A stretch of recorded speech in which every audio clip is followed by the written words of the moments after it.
solo avessi avuto coraggio, se mi fossi fidato. A volte basta una sola scelta sbagliata e le conseguenze si abbattono su di te fino a cambiare per sempre il corso della tua vita. Continuo a chiedermi come sarebbe stata la mia vita se fossi andato a Berlino con Francesca, o se quella maledetta sera non avessi imboccato quella rotonda contromano, se Antonio non avesse superato il concorso in polizia, se solo una cosa fosse andata diversamente, se avessi affrontato Antonio e mi fossi costituito. A volte il destino ti mette sotto assedio, ti senti in trappola e cerchi solo di sopravvivere il più a lungo possibile, tanto sai che presto o tardi fare la fine dei topi.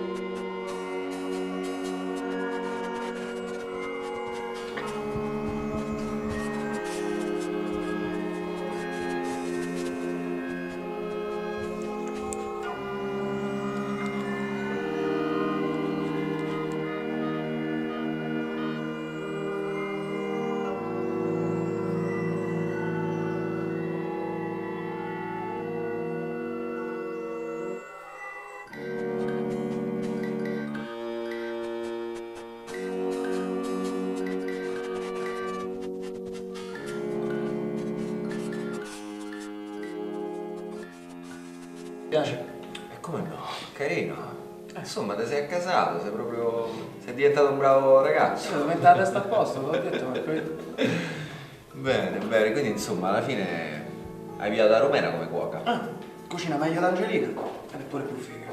E perciò ti tocca mettere le regole. Ecco! Mazza, buono sto vino. Che fai, non aspetti, devo bere? No, vabbè, sorsino. No, ma se stai a diventare proprio che ragazzi, Comunque hai sentito che atmosfera più tranquilla, no? Più rilassata senza il generale Marinverni questa... Quindi propongo un brindisi al generale Marinverni, a quel gran rompipalle. Ma te sei proprio fissato, oh dai, che non è così male. No, uno ti fa controllare la stanza della scientifica ogni settimana. Ma che davvero? Salute, va. Bello, dai, Che un altro mangia? brindisi.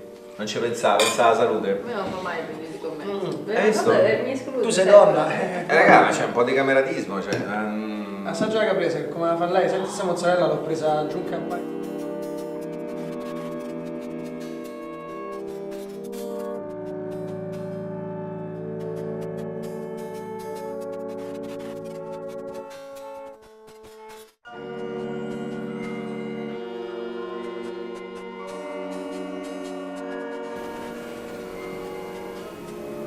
E come finisce questa storia? Che fine hanno fatto Antonio e Lizzica? Come hai fatto a riprenderti il locale? Sai, a volte quando una situazione si complica troppo, per rimettere le cose a posto sei costretto a scendere a patti con la tua coscienza e magari anche a fare cose di cui non si va fieri. Beh, non sarebbe la prima volta, no?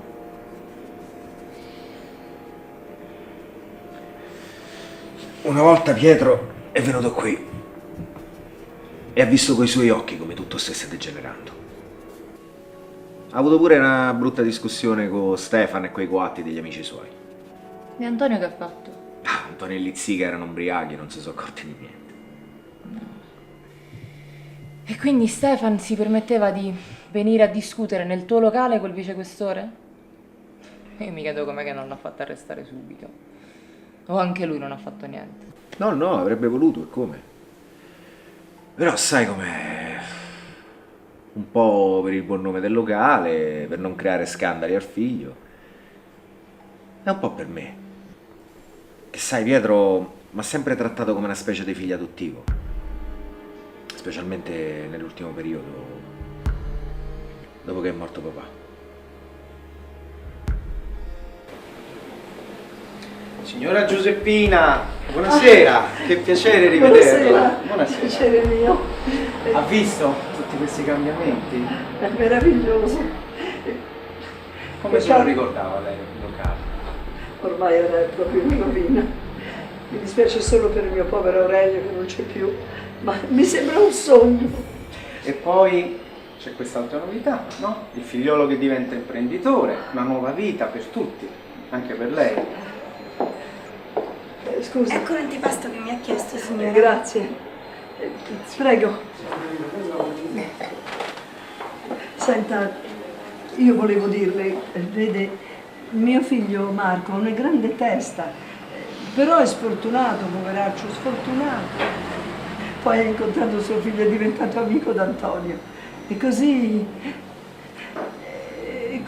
come lei, che lei è una persona importante, colonnello importante. Signora, un semplice vicequestore, e comunque riguardo a quello... E infatti quel giorno era venuto qui proprio per parlare con me, della brutta china che stava prendendo Antonio, che aveva pure cominciato a spacciare la roba che sequestrava i posti di blocco. Come faceva Pietro, come padre e come vicequestore, a sopportare tutto questo? Non lo ha sopportato.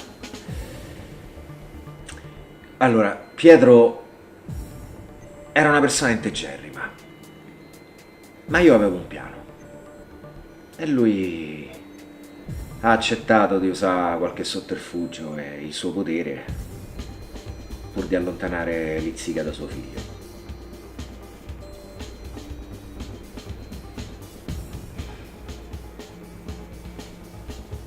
E che cosa sa Antonio di tutto questo? E sa che Stefan spacciava cocaina nel locale insieme agli amici suoi e che Lizzica lo ha tradito con uno di loro. Alla droga ci ha pensato Pietro per ricattare Stefan e poi così ha convinto lui e la sorella a confermare questa versione dei fatti e ad andarsene, ricattando appunto Stefan con la storia della cocaina e Lizzica col video che ho fatto io.